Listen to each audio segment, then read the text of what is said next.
this is the thing that I want to break with you guys before we dive into what we have to do.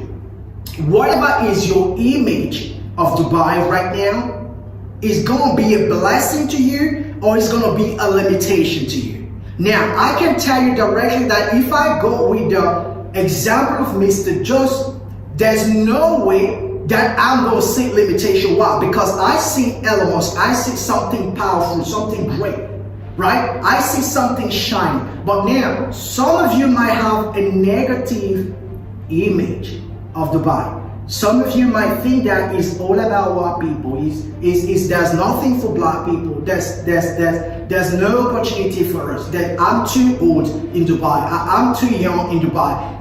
What I want to tell you is that negative image is not going to help you. So if you have a brilliant idea, just like Mr. Joseph right now, I want you to write it down in your paper. I want you to write it down in your book. If you have a negative one, well, just work with me.